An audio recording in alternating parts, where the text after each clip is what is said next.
அனைவருக்கும் வணக்கம். என் பேர் மாணிக்கா தேவகோட்டை சேர்மன் மாணிக்கவாசம் நடுநிலைப்பள்ளியில் 8ஆம் வகுப்பு படிக்கிறேன். சார் பேர் துரை அப்படின்னு சொல்லியிருந்தாங்க. சார் சொல்லியிருந்தாங்க நம்ம டிசிப்ளினா இருக்கணும், ஒழுக்கம் நம்மளுக்கு ரொம்ப முக்கியம் அப்படின்னு சொல்லியிருந்தாங்க. நம்ம காலையில இருந்து காலையில எந்திரிச்ச உடனே நம்ம அன்றாட வேலைகள்லாம் செஞ்சுட்டு ஸ்கூலுக்கு வர்றது டிசிப்ளின், நம்ம செப்பல் அதெல்லாம் ஒழுங்கா போடுறது டிசிப்ளின் அப்படின்னு சொல்லியிருந்தாங்க. அதுக்கப்புறம் 10, 9, 8 குழந்தைகளுக்கான எண் அப்படின்னு சொல்லியிருந்தாங்க. நம்ம எங்கேயாச்சும் துணையில காணாம போயிட்டோம் அப்படின்னா பக்கத்துல இருக்க போலீஸ் அந்த மாதிரி அவங்கள்ட்டலாம் சொல்லணும். இல்லைன்னா பக்கத்துல நம்மளுக்கு கொஞ்சம் தெரிஞ்சவங்க அந்த மாதிரி இருக்கிறவங்கள்ட்ட அம்மாவோட நம்பரை சொல்லி அதை நம்ம ஃபோன் பண்ணி அவங்கள இருக்கிற இடத்த வரணும் அப்படின்னு சொன்னாங்க. அதுக்கப்புறம் பஸ் ஸ்டாண்ட்ல காணாம போயிட்டோம் அப்படின்னா பக்கத்துல இருக்கிற போலீஸ்ட சொல்லலாம் அப்படின்னு சொல்லி சொன்னாங்க. அதுக்கப்புறம் சார் சொல்லியிருந்தாங்க 100, 181 அந்த மாதிரி நம்பருக்குலாம் நம்ம ஃபோன் பண்ணலாம், நம்மளுக்கு பாதுகாப்புனா ஃபோன் பண்ணலாம் அப்படின்னு சொல்லியிருந்தாங்க. அதுக்கப்புறம் நான் ஒரு கொஸ்டின் கேட்டிருந்தேன். அதுக்கு சார் சொன்னாங்க 3 வயசுக்கு கீழே உள்ள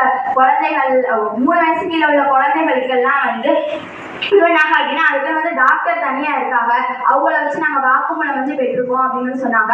அதுக்கப்புறம் அந்த குழந்தையோட எந்த முகவரியோ பேரோ அவங்க படிக்கிற ஸ்கூலோ எதுவுமே வெளியில தெரியாது, நாங்க பாதுகாப்பா இருக்கணுமோ அப்படின்னு சொல்லியிருந்தாங்க. சார் வந்ததுல நான் நிறைய விஷயம் தெரிஞ்சுக்கிட்டேன். நன்றி.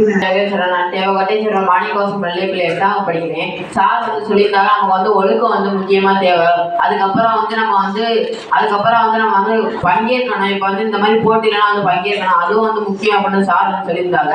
அதுக்கப்புறம் எந்த பொருள் கீழே இருந்தாலும் அதை போலீஸ்ட இல்லைன்னா நம்ம ஆசிரியர்கிட்ட இல்லைன்னா அப்பா அம்மா கொடுக்கணும் அப்படின்னு சார் சொல்லியிருந்தாங்க.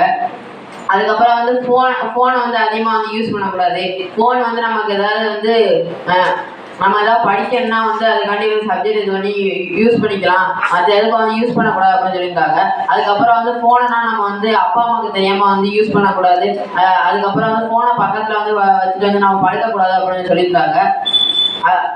படுக்கக்கூடாதுன்னு சொல்லியிருந்தாங்க. அதுக்கப்புறம் சார் சொல்லியிருந்தாங்க 1098 அப்படின்னு ஒரு நம்பர் இருக்கு. அதுல நம்ம அது குழந்தைகளுக்கு ஏதாவது பாதிப்பு ஏற்பட்டா அதுக்கு ஃபோன் அடிச்சு சொல்லலாம் அப்படின்னு சொல்லியிருந்தாங்க. அதுக்கப்புறம் நம்ம எங்கேயாவது தொலைஞ்சு போயிட்டோம் அப்படின்னா நமக்கு தெரிஞ்சவங்க இல்லையா அங்கே யார்கிட்டயாவது நம்ம ஃபோன் நம்பர் வாங்கி ஃபோன் அடிக்கணும். அதுக்கு நம்ம அப்பா அம்மாவோட நம்பரை முக்கியமா தெரிஞ்சு வச்சுக்கணும். அதுக்கு இல்லைன்னா ஒரு நோட்ல நம்ம அப்பா அம்மாவோட நம்பரை எழுதி வச்சுட்டு அதை நம்ம பார்த்தோம்னாலே மனப்பாடம் ஆயிரும் அப்படின்னு சொல்லியிருந்தாங்க. சார் சொன்ன எனக்கு ரொம்ப பிடிச்சிருந்துச்சு. நன்றி. வணக்கம். மாணிக்கவாசம் நடுநிலைப்பள்ளி 8ஆம் வகுப்பு படிக்கிறேன். சார் பேர் துரை அப்படின்னு சொல்லியிருக்காங்க. சார் 12 வயசுக்குள்ள குழந்தைகளுக்கு எந்த பாலியல் கிரியை நடந்துச்சுன்னா அவங்களுக்கு தூக்கு தண்டனை வரைக்கும்